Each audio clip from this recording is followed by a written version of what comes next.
Hai semuanya, udah siap buat dengerin cerita-cerita petualangan paling seru sepanjang masa? Nah, hari ini kita bakal kenalan sama nabi-nabi dan raja-raja yang super pemberani. Yuk, langsung aja kita mulai petualangannya. Nah, semua cerita kita hari ini sumbernya dari buku ini nih, Nabi-Nabi dan Raja-Raja. Tapi jangan salah sangka ya, ini tuh bukan buku dongeng biasa. Ini semua kisah nyata loh, tentang pahlawan-pahlawan super zaman dulu yang keberanian dan imannya, wah luar biasa banget. Oke, siap-siap ya. Kita bakal ketemu sama pahlawan-pahlawan sejati. Mereka ini berani banget loh, sampai-sampai berani ngelawan raja yang jahat, nantang dewa-dewa palsu, dan bahkan ada yang selamat semalaman dikurung bareng singa. Gimana? Makin penasaran kan sama kisah mereka? Pahlawan pertama kita namanya Raja Salomo. Dia ini terkenal banget sebagai raja paling bijaksana yang pernah ada di dunia. Tapi, ternyata orang paling bijaksana sekalipun bisa bikin kesalahan fatal loh. Coba deh kalian bayangin. Pas Salomo baru aja jadi raja, Tuhan datang ke dia lewat mimpi dan bilang, "Kamu boleh minta apa aja." Wow, kalau kamu jadi Salomo, kamu minta apa? Minta harta karun yang gak habis-habis? Jadi penguasa seluruh dunia? Atau mungkin minta bisa hidup selamanya? Tapi, coba tebak apa yang Salomo minta. Dia cuma minta satu hal, kebijaksanaan.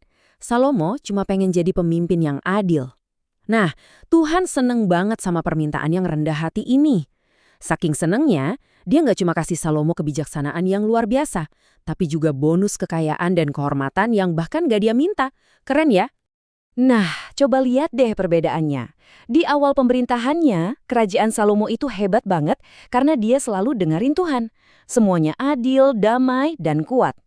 Tapi, lama-kelamaan, Salomo mulai lupa dari mana semua kehebatannya itu berasal.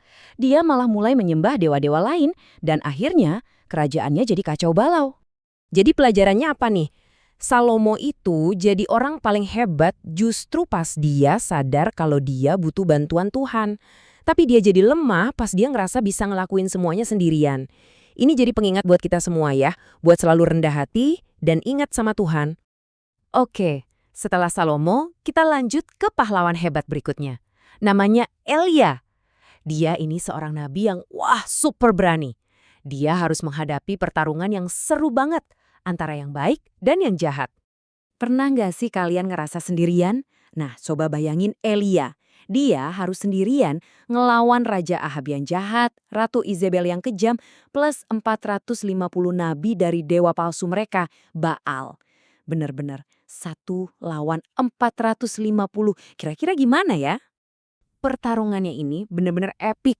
Nabi-nabi Baal itu berdoa, teriak-teriak, bahkan sampai loncat-loncat berjam-jam. Tapi nggak ada apa-apa yang terjadi. Hening. Terus giliran Elia. Dia tenang banget, benerin masbah Tuhan. Malah disiram air yang banyak sampai basah kuyup.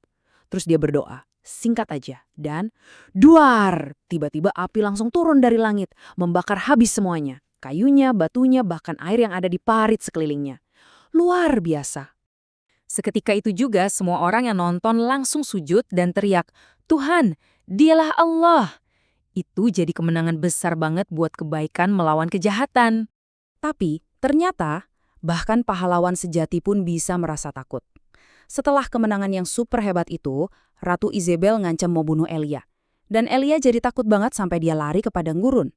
Ini nunjukin ke kita, kalau ngerasa takut itu wajar kok, itu manusiawi. Bahkan buat orang-orang paling berani sekalipun. Nah, di saat dia lagi ngerasa sendirian dan takut banget, Tuhan nggak ninggalin dia. Tuhan nemuin Elia di sebuah gua. Tapi cara Tuhan ngomong itu unik banget. Bukan lewat angin kencam atau gempa bumi yang dahsyat, tapi lewat suara yang lembut dan kecil. Tuhan nenangin dia, kasih dia kekuatan baru, dan ngingetin kalau dia itu nggak sendirian.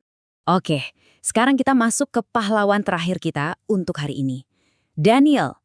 Kisahnya ini salah satu contoh iman dan keberanian yang paling terkenal sepanjang sejarah. Coba bayangin deh, kamu tahu banget kalau berdoa itu penting. Tapi tiba-tiba raja bikin aturan baru. Siapapun dilarang berdoa. Kalau ketahuan, hukumannya dilempar ke kandang singa. Waduh, kamu bakal ngapain nih? Nurut sama raja atau tetap setia sama Tuhan? Nah, Daniel dihadapkan sama pilihan sulit ini. Musuh-musuhnya yang iri sama dia sengaja ngejebak raja buat bikin aturan itu. Daniel tahu banget resikonya, tapi dia tetap nggak berhenti berdoa. Dan bener aja, dia ketahuan, ditangkap, dan dijatuhi hukuman, dilempar ke gua singa.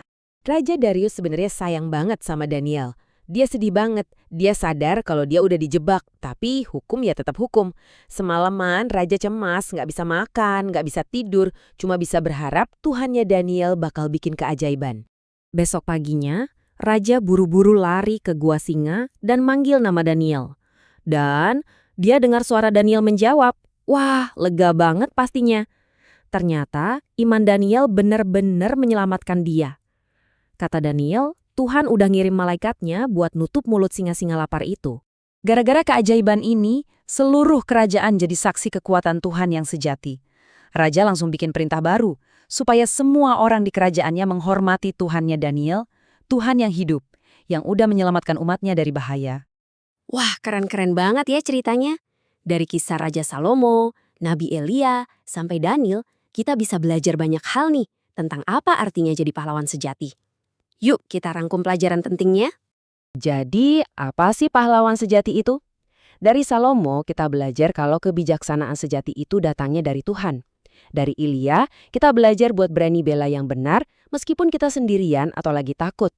Dan dari Daniel, kita belajar buat terus percaya sama Tuhan dalam situasi apapun, karena dia selalu bisa menolong kita. Pahlawan sejati itu bukan yang nggak pernah salah atau takut, tapi yang selalu kembali dan percaya sama Tuhan. Kisah-kisah ini bukan cuma cerita dari zaman dulu loh. Ini semua contoh buat kita. Setiap hari kita juga dihadapkan sama banyak pilihan. Ada yang kecil, ada yang besar. Jadi pertanyaannya sekarang buat kamu. Kisah hidupmu kan masih ditulis nih. Pilihan-pilihan heroik apa yang bakal kamu buat?